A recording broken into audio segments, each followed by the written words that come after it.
Hi everybody, it's Miss Nicole with Bloomfield Public Library, and I wanted to share a very special story with you in honor of National Poetry Month, which is April, and I love this book. This is a book called, let me put it in the camera here, A Cake for Herbie by Petra Mathers.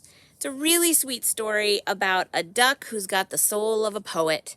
And I'm not even going to give any details away. I'm just going to share this story with you, and I hope you enjoy it. And be sure to put a little poetry in your world during the month of April. A Cake for Herbie by Petra Mathers. Once a week, Lottie and her best friend Herbie drove across Moose Bay Bridge to shop for groceries in town. At Hockey's Market, Herbie saw a poster. The poster said, "A cake for a poem. Come read your best at the poetry contest. The winner takes the cake. Friday, 6 p.m., Astor Hall." "I'd like to win that cake," he said. "Can you write a poem?" asked Lottie. "I think so," said Herbie. "You know how I always make up things like, 'Listen to those cookies shout. Open up, let us out.'" "I thought I heard something," said Lottie. "C for cookies. That's it," cried Herbie. "I'll write poems about food, one for each letter of the alphabet." Only 3 days until the contest. Herbie worked hard. Thinking made his head hot. The cold made him hungry. After a big bowl of chocolate pudding, Herbie wrote till dawn. "Lottie, listen, I got all the way to K. You don't need mustard for caramel custard." "I like it," said Lottie, "but caramel custard starts with C."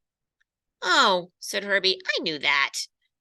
The night before the contest, Herbie had terrible dreams. "I'm so glad Lottie will be there," he thought, turning over.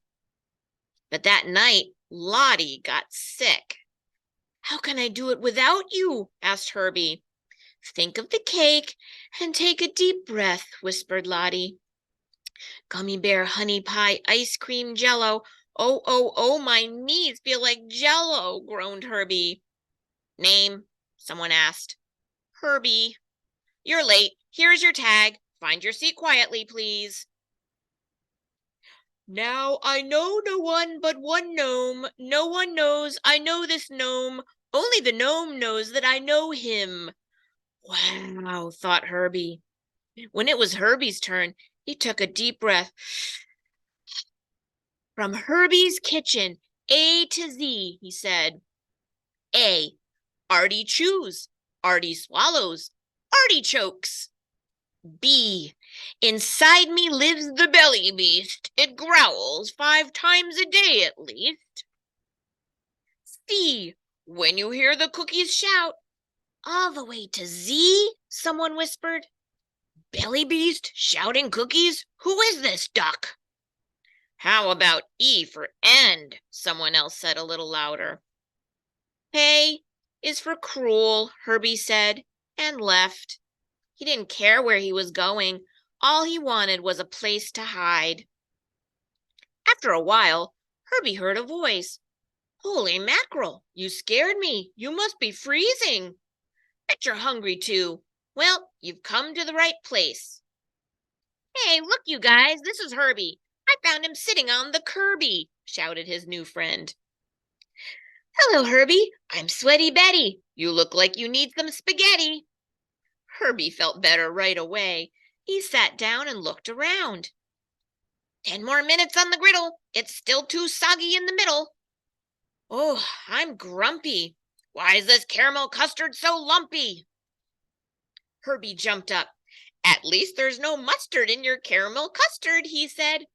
"Did you hear that, Gus? You bet I did. He's one of us." When the ship's inn closed, everyone sat down to dinner. "Tell us another, Herbie," they said. And Herbie did, all the way from A to Z. "Bravo, Herbie," everyone shouted, and a big cake appeared. "Just look at that," said Herbie. "I can't wait to tell Lottie." Herbie barely took time to thank his friends. He had only one thought: to get back to Lottie. The road seemed endless. The cake sat next to him, still warm and smelling delicious. Lottie, you're up, cried Herbie, jumping out of the car. How are you? I'm much better, dear, Lottie said. But what about you? You look like you won and ate the cake. Come in quick. I can't wait to hear all about it. The end. I hope you all enjoyed listening to that story as much as I enjoyed reading it. I love that series by Petra Mathers, and I particularly love this one with Herbie because I think he's such a wonderful and sweet poet. So enjoy National Poetry Month, and I can't wait to share more stories with you. Bye, everybody.